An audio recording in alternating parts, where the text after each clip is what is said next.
I met one of the Barrow brothers from Barrow's Pizza. He needed a slicer fixed, and I told him, I said, you know, it's really not worth fixing. I'll fix it for you, but you're better off buying a new one. And his brother walks in, and he said, can you fix mixers? I said, yes. He said, can you go to my store and fix a mixer? I went over there, fixed the mixer. Then I got a call from the other brother and said, can you install my ovens? He wrote me a check right on the spot. And next thing you know it, I'm doing all the work for all the Barrow's pizzas. And then my name starts getting out there. If you have a problem with the pizza oven, call Joel. I was working easily 16, 18 hours a day. How long did that relationship last with them? With who? Barrow's. Oh, they're still our customer today. Yeah. 20 years, almost 20 years now.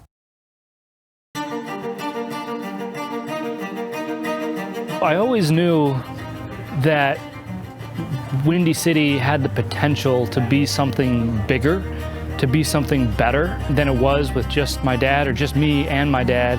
I didn't exactly know what that was. I just knew that it was more. My dad and I both were workers.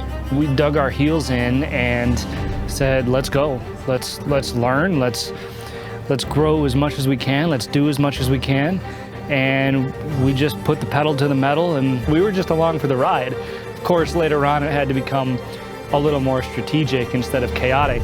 But in the beginning, that's what it was. It was fun. I remember he would take parts home that we'd take out, and he'd take them apart, you know, figure out how they worked. He really put everything he had into it. And then he came to me, I think it was in 2009, and he said, Dad, if you don't want to be doing this on your hands and knees the rest of your life, we have to hire other people. I want you to read a couple of books. And I'm not a big reader. I said, okay, I'll read them.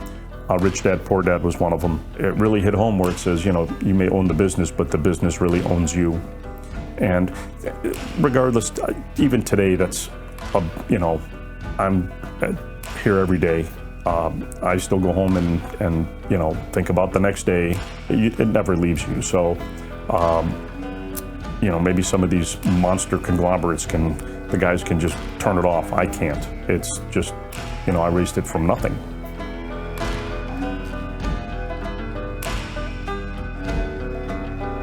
I really started Windy City, you know, for my family.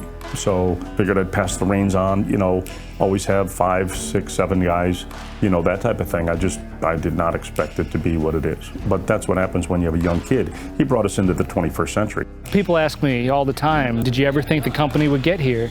And the short answer is yes. I do. You know, I don't know that my dad knew that it was going to be here, where we are today, but I did. And I know where we're going to be tomorrow. You know, and there's no other option for me. The biggest accomplishment in WCE to this point was 2018, 2019, and 2020, when we made the Inc. 5000 list of fastest growing companies in America. Because that was a team effort, and it wasn't my accomplishment. It was the entire company's accomplishment. It was a testament to what we're capable of when we're working together. And it was something that, honestly, you know, we talk about where we thought we would be. And I don't know that I thought that we would grow that fast for that long. When you hear your name announced in that magazine as one of the fastest growing companies in the United States, yeah, there's a sense of accomplishment that washes over you and really trickles down to the entire team that can't really be matched. The measure of a person and a leader, right, and somebody with a vision is being able to throw your arms up, but then being able to look yourself in the mirror and say, what the f is wrong with you? I've had those days. We've all had those days. But I never wavered from, okay, well, just because I'm knocked down now doesn't mean that I can't get back up. Because my dad taught me a long time ago that you only fail when you quit. And I'm determined to never fail and never quit.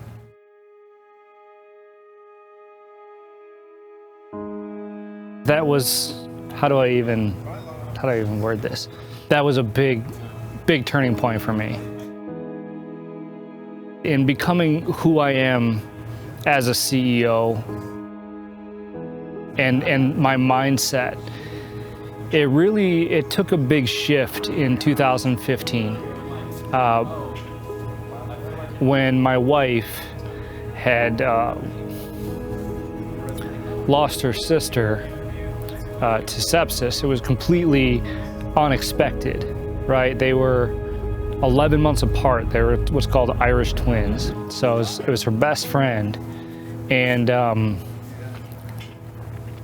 she was 26 years old, right? She was at the time like 3 years younger than me.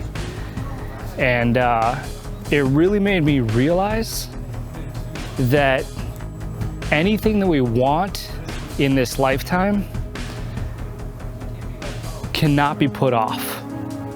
You have to do it now.